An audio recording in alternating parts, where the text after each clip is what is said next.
তো ইমান আপোনালোকক যে কৈছিলোঁ মই হাঁহৰ চানা আনিব যাম বুলি। চ' মই আজি হাঁহৰ চানা আনিব যাই আছোঁ। মানে কি মোক ইয়াতে নমাই দিব, গৰমতে নমাই দিব। হাঁহৰ চানা কি, হাঁহৰ চানা আনিম, কেনেকৈ ৰাখিম, ক'ত পুহিম, গোটেইখিনি প্ৰচেছ আপোনালোকক মই দেখাম। এতিয়া মানে বৰষুণ আহিব আছে, বৰষুণ আহিব, কিন্তু এই বৰষুণ পালি বেয়াই হ'ব মোৰ কাৰণে। ৰ'দ দিলে ভাল আছিলে, কিন্তু বৰষুণ দিবই। ত' উপায় নাই, বলক হাঁহৰ চানা ক'ত ৰাখিম, কিমান পে'মেণ্ট কৰিব লাগে, কি কৰি গোটেইখিনি আপোনালোকক এইটো ভিডিঅ'ত দেখা হ'ব। হাঁহৰ চানাক ভাবি আজি ভিডিঅ'টো আৰম্ভ কৰোঁ। তো ইয়াৰ পৰা যাই মই বৰমাত ৰখিম। মোক এজন ল'ৰাই ফোন কৰিলে, যোনে মোক হাঁহৰ চানা দিম বুলি কৈছিলে। সি মোক ফোন কৰিছে, ফোন কৰি কিনে পোৱালিটো দিম বুলি বৰমাৰ পৰা ফাৰ্ষ্ট গেটলৈকে মাতিছে। তাত মই পোৱালিটো নমাই কিনে মোৰ পোৱালিটোৰ নাম হৈছে তোমাৰ আপোনাৰ ইণ্ডিয়ান ৰানাৰ। ইয়াৰ প্ৰাইচ বৰ্তমান চলিছে 75, কিন্তু মই অলপমান চিনাকি হৈ কাৰণে মই 70ত ল'ম। লৈ কিনে এইটো আপোনাৰ চিধাই ঘৰলৈকে আহিম। তাৰপাছত আপোনালোকক মই দেখাম, লৈ কিনে ক'ত কেনেকৈ পুহিব লাগে, কি কৰিব, গোটেইখিনি দেখাই আছোঁ ৰ'ব। তো বলক, ইয়াতে পোৱালিটো আহিলে গাড়ীখন। ইয়াতে মই পে'মেণ্ট কৰালোঁ। পে'মেণ্ট মই 7,000 টকা পে'মেণ্ট কৰাই দিছোঁ। তাৰপিছত আপোনাৰ পোৱালি মোক 100টা পোৱালি দিলে। পোৱালিটো লৈ মই নিজৰ ঘৰলৈকে যাম।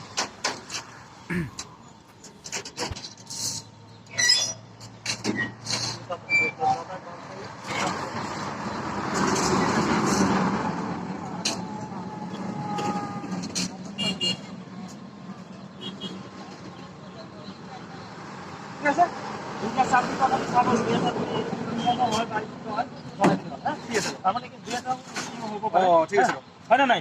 ঠিক আছে দিয়ক, ঠিক আছে আহিছোঁ। যদি কিবা হয় ঠিক আছে দিয়ক।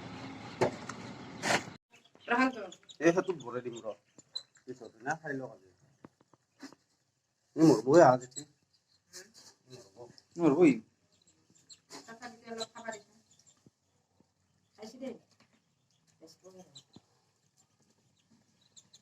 নাহং গেলি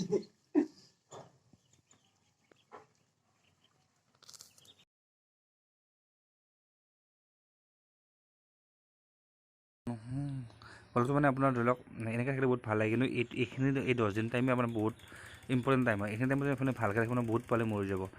আপুনি মাছটো লগাবই, লগাই কিনে আপোনাক প্লাষ্টিক এখন বা কাগজ দিলেও হয়, তাতে আপোনাৰ যোনটো ব্ৰইলাৰৰ দানা আছে সেইটো চিটাই দিলে হৈ যায়। চ' পোৱালিটো দেখা পালে, এতিয়া পোৱালিৰ ওপৰত মই দুটামান কথা কৈ দিওঁ। এইটো দেখিছে ন, এইটো হাঁহৰ পোৱালিটো, এইটো পোৱালি মানে কি প্ৰথম যোনটো আনি কিনে আপুনি ৰাখিব, যোনটো ঘৰত ৰাখিব, সেইটোত কি কৰিব, ফাৰ্ষ্ট টাইম পেলাব। এইটো দেখিছে ন, দিব, দি কিনে কাগজ পাৰি দিব, দি কিনে পোৱালি ৰাখি দিব। আৰু মিনিমাম ধৰি লওক 45 মিনিটমান একো খাব নিদিব, মানে কি খালি মৰাৰ চাৰ্জ থাকে। মানে কি কেছটো, আৰু 45 মিনিটমান খানা একো নিদিব। তাৰপিছত কি কৰিব, মিঠাই মানে কি ক'ম, গুৰ মিঠাইটো ল'ব, পানীত মিক্স কৰি কিনে 45 মিনিটৰ পাছত দি দিব ৰখাব। তাৰপাছত 1 ঘণ্টামান পাছত আপুনি যোনটো ব্ৰইলাৰৰ পোৱালি দিয়ালে যোনটো দিয়ে দানাটো, সেইটো দানা খুৱাব পাৰে। সেইটো দানা মোটামুটি আমি 10 দিনমানলৈকে সেইটো দানাই খুৱাব লাগিব। আৰু পানীটো এক্সট্ৰাকৈ দিব। মই আপোনাক দেখাই আছোঁ চানাকাতে কেনেকুৱা হৈছে। এইটো দেখিছেনে, এইটো পুলুটো এইটো কেনেকৈ আহে এইটো। ইয়াতে পোৱালি আছিলে মোৰ 100, তাৰে আপোনাৰ 5টা মৰিল। আৰু ইয়াতে মৰাটো ৰাখিছোঁ, 5টা মৰিলে, আৰু 95 আছে। মানে ইয়াৰ পোৱালিটোৰ ইণ্ডিয়ান দানা, ইয়াৰ প্ৰাইচটো আছে আপোনাৰ 70 টকাকৈ। 70 টকাকৈ পিচ আছে। মোৰ টোটেল 7,000 গৈছে। এইটো কিমান দিন বাচি থাকেতো নাজানো, ৰাখিবৰ কাৰণে চেষ্টা কৰিম। যদি আপোনালোকৰ লাগে এইটো পোৱালি, মোৰ ডিছক্ৰিপশ্যনত মোৰ নাম্বাৰটো থাকিব, মোৰ লগত কণ্টেক্ট কৰিব। এনেই হাঁহৰ পোৱালি, যি পোৱালি লাগে আপুনি, হাঁহৰ পোৱালি হওক, ব্ৰইলাৰ হওক বা লোকেল মুৰ্গী হওক, যি লাগে চব পাব। মোৰ ওচৰত কণ্টেক্ট আছে, মই আপোনাক দি দিব পাৰিম।